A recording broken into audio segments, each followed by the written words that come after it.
What's up, folks? Welcome to yet another edition of the Panther Fan Talk. I'm, of course, Eric, and with me, as always, on the phone seems like is Will. Hey, what's going on? That's right, I'm still Will, and he's on the phone again and coming through the airways. 9-0. 9-0. It doesn't get any better than that, literally, at this time of the year. So, No, it's good, man. Yeah, what'd you think about the game? That was interesting. Like, the first half, it was 14-10. I was like, dang, like, our first two drives of the game, we were just coming out firing. And then, like, their first two drives, like, our defense couldn't stop them. I was like, what the freak is this? Yeah. So, now 14-10. Then, like, the second half, we finally pulled away from somebody and finally finished somebody, and that was great to see, so yeah. Yeah, we came out, ran the ball a few times early, had some successful runs, and then just went to the air, and Cam was on fire. I think he came out of the half like 12 of 13. Yeah, I know. He was like 10 for 10 at one point. Yeah. So, And, so much for the accuracy issues, huh? Yeah, no kidding, man. He looked great, just like out the gate. I mean, that's what you want. And finished the just game. right down the field, no problem. Yeah, and finished the game really good. Like, he was never really, off at any point in the game, but for it to be a struggle at the beginning as well as he was playing was pretty surprising.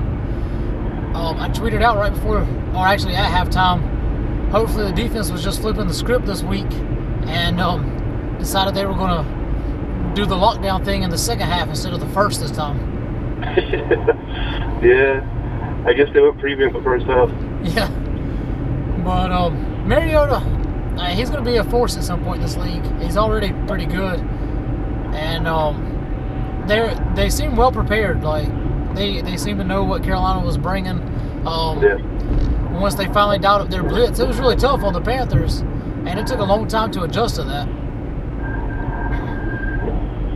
Yeah, I thought Mariota actually, he played pretty good in the first half. Or actually, I thought he played really good in the first half.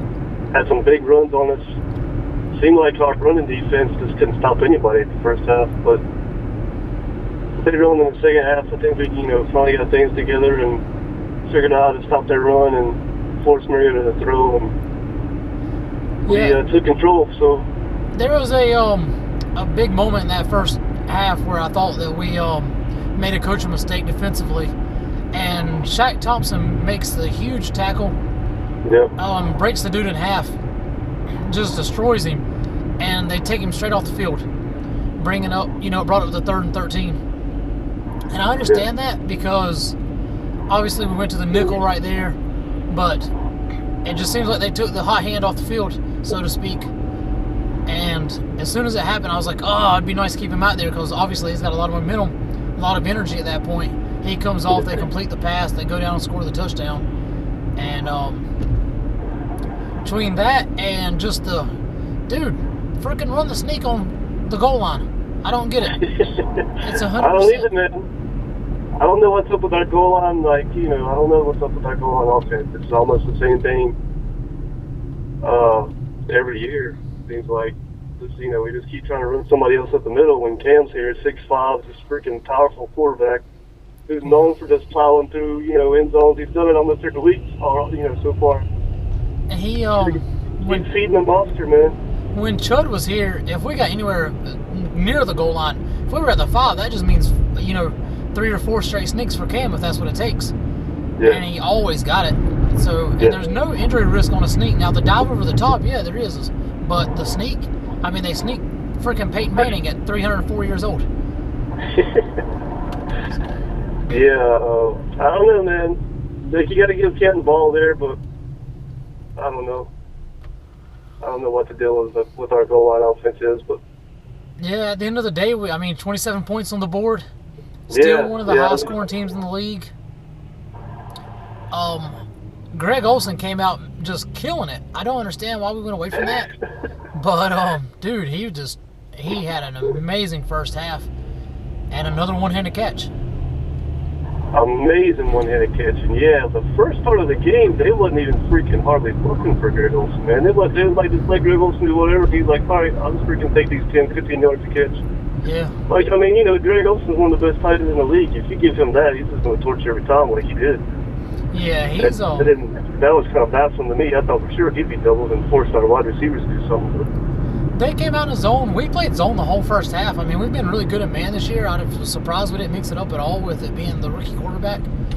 I mean, ultimately it worked. I don't know if we went more man in the second, but I was screaming to get out of that zone in the first, but they were doing the same thing, and yeah, Greg Olson just ate it up. So that was good to see. Stewart ended up finishing with a good game, 91 yards and a touchdown. Yep. Defensively, I felt like we played our best second half of the season. Yeah, I agree. We've already hit on, you know, the first half, but again, Norman did his thing. I know at one point they showed the stat. One target, you know, one pass thrown at him and one deflection. So he's still shutting it down. Luke was all over the field and helped my fantasy team out with 2 points there at the end on the strip. But why still have the starters out on defense right there? Yeah, I don't know. I guess maybe to finally put away somebody, but I mean, I don't know.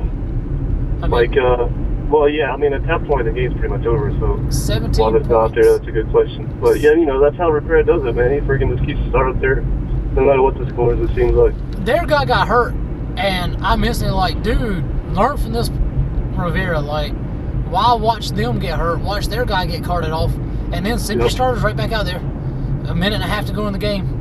Let's just let them go out there and see who can get hurt. Thankfully, Luke made the play. They got the turnover. They were able to get off the field for the last minute. But I'd like to see us snatch them off. I mean, so what if we only win 17-27, you know? I'm okay with that. Yeah, I mean, I'm with you. Like, you gotta keep your starters healthy no matter what. I don't get the whole, play until the last second either, but whatever. At the end of the day, a win's a win, and they play good.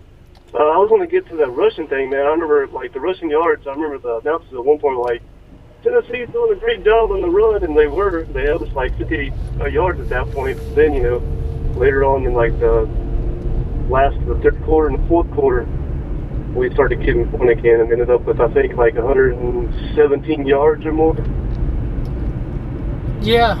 Kept our streak of 100 yards game, 100 yards a game, still intact. And yeah, leading the NFL in that, consecutive games with at least 100 yards.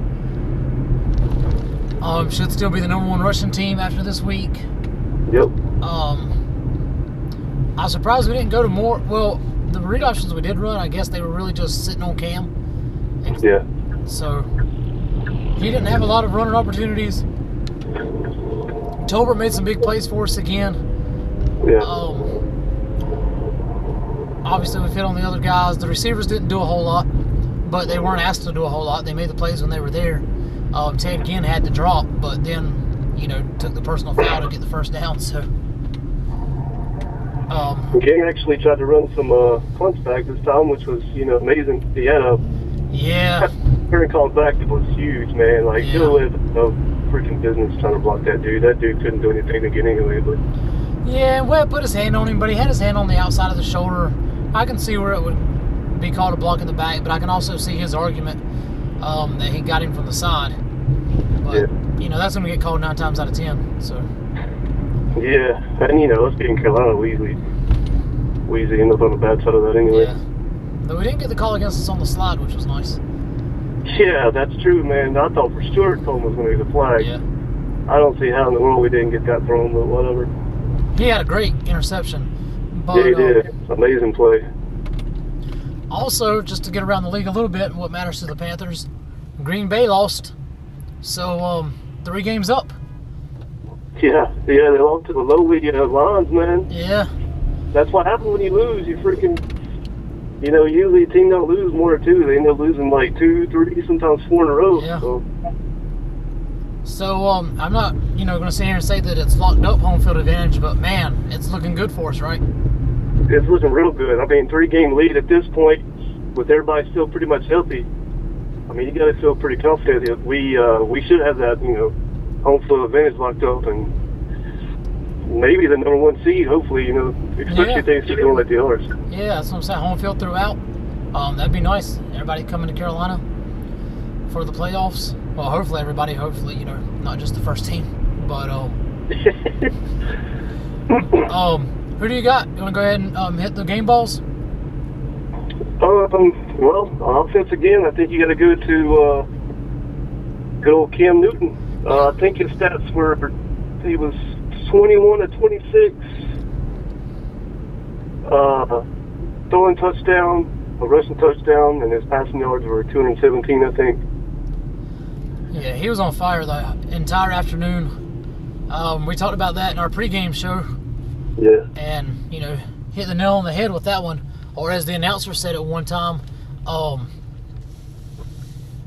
put the nail... No, he didn't say nail. I forget what he said. Something about something in the can. I don't know. It was bizarre. But, put the can in the nail. But, yeah, we hit that. Finally a dry ball for Cam to throw around, and he really showed his accuracy that he worked on all offseason. This is his best game. Coming off of his NFC Player of the Week honors, actually, last week. Yep. So congrats to Cam on that. And defensively, I'm going to go with... I